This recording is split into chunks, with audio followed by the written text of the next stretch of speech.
Former Vice President Moody Awori has eulogized his boss of just over 4 years, the late Mwai Kibaki, as a patient man and the best man for Kenya's top job who served at the right time. Speaking exclusively to NTV, the former Funyula MP said Kibaki should be remembered for steering the country to prosperity and institutionalizing a government that was responsive to the common wananchi. He spoke to NTV's James Smart. Oh, I met President Kibaki way back in 1947 at Mango. We were students. And then I left, and we never met again until in the 60s, when Jaramogi persuaded him to leave his job at Makerere to come and work as executive officer for KANU. He was a remarkable person, a likable person, a person that was social.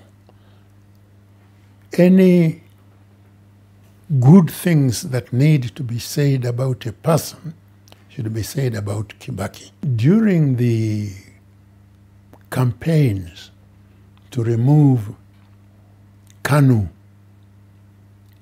I was with Raila in LDP, and Kibaki was in another outfit with Charity Ngilu and Kijana Wamalwa. When we got together to work together, we formed what we called a summit, which really worked, brought together and it was the supreme body.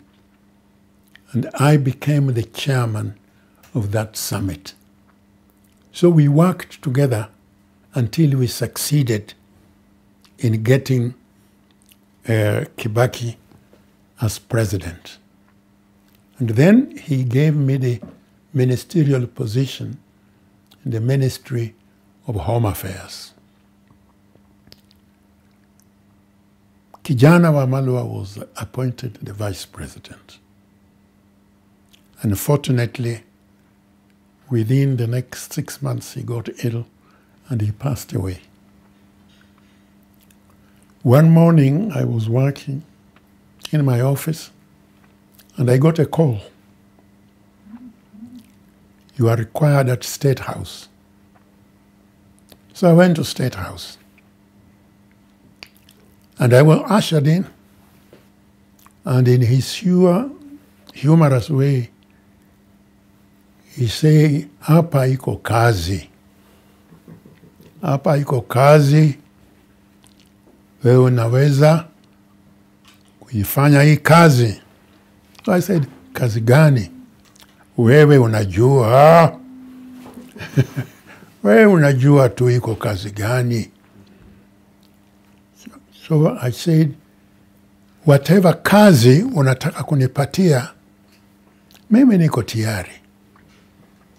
So we laughed, and he said, "Of course, you know, we are still mourning my friend Kijana Wamalwa, but the government must continue.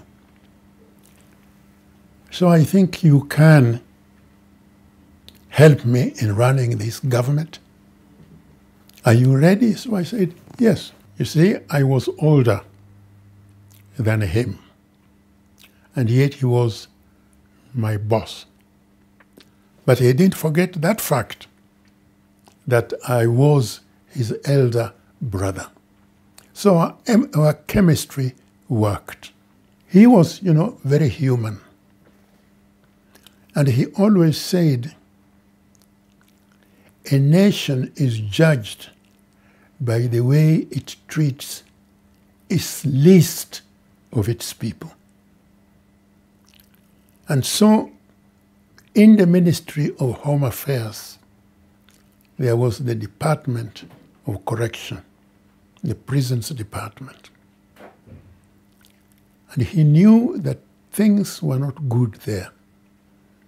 So remembering the thing that the nation is judged by the way it treats its least of its people, he said, go there and see that the prisoners and the warders are properly treated. During the campaign in 2002, we had stated ambitiously that when we take over, we will implement a new constitution in 100 days. That is the usual political. And indeed, we believed we could do that. But of course, when we took over, there were a lot of things, that could not allow us to do that. We started, unfortunately, and that is like everyone else, Kibaki was no angel, but he was the best person there was at the time and even of now. There were one or two things that did happen. And there was the memorandum of understanding that we had written before. It was not implemented. And that created now a question of intra-fighting that delayed the matter of the new constitution. In spite of that, we still made efforts to bring a new constitution. The new constitution, by then I was no longer with him, but the new constitution of 2010 was promulgated under his stewardship.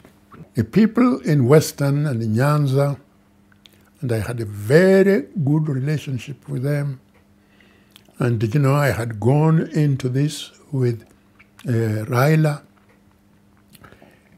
They told me, look, we still need you, but not with the line you have taken.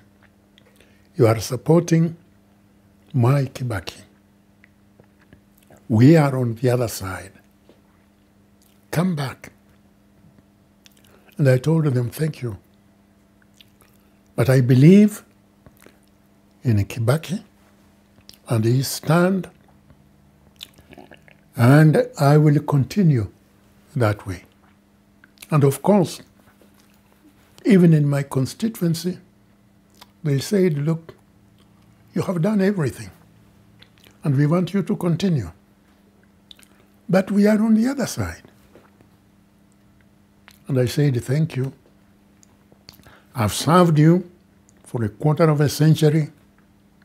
If it is that my performance is now is ignored because of the stand I'm making, then I'm right. I'll be happy, to retire. But I'll continue to serve you outside the elective position. And that is what has happened. Well, the lowest moment, I think, obviously, the lowest moment is when my people did not come with me, in spite of the side there, they did not come with me because of, they didn't see what I had done, what we had worked together, and so forth. That was a low moment in my political career. I think the things have changed. In our time, at least when I got into politics, and for quite some time. Indeed, members of parliament and other elective people, they were there to serve their electorate. Compensation in the way of salary, the way of allowances was secondary. Today it's the other way around. people look for elective positions as a means of making money, as a means of having power. There is no longer a question of servant leadership. The question of really serving the people is no longer there. So that's the comparison between now and what it was in our time. I really want to send my sincere condolences to the family of my friend, Mwai Kibaki. The children, particularly Judy, who we have had a relationship like a daughter. In fact, when I talk to her, I say, my daughter, Judy. And she was very close to her father. So she must be really down. I want to encourage her that he lived a full life. He served this country very well, and that we are all appreciative. We all will miss him. And I'm sure not only the family, not only people in Odaya, but the country as a whole feel very sad to have lost a wonderful man. May his soul rest in eternal peace. Thank you. Reflections, insights and